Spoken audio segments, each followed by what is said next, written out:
Тұзды сауықтыру бөлмесінің мақсаты: суық тиюден сақтану, тұмауға қарсы балалардың иммунитетін арттыру. Тұзды бөлме жиі болатын бронхит, созылмалы бронхит, невроз, демікпе, аллергия, тері аурулары, экзема, дерматит кезінде жақсы көмек береді. Зат алмасуды жақсарту мақсатында жүргізіледі.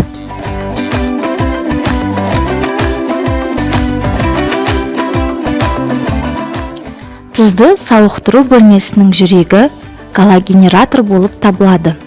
Галогенератор дегеніміз күрделі минералдар бар: магний, кальций, калий.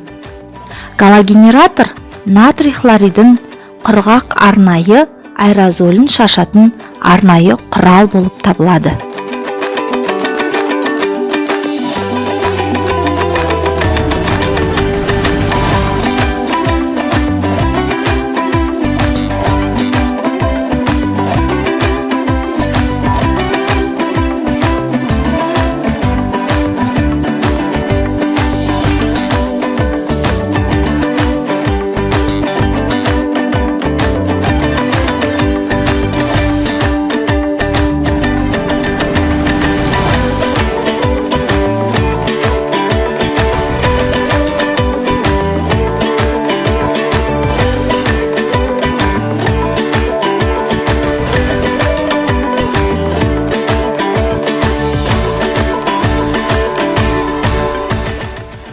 Тұзды бөлмеге 4-5 бала топтанып кіріп, 20 минут отырады.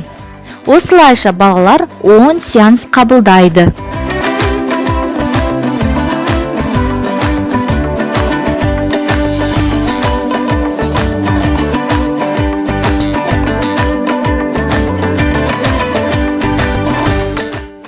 Бұл тұзды сауықтыру бөлмесіне кіру үшін ең алдымен дәрігермен кеңесіп, ешқандай қарсы көрсеткіш жоқ екендігін жіті тексереді.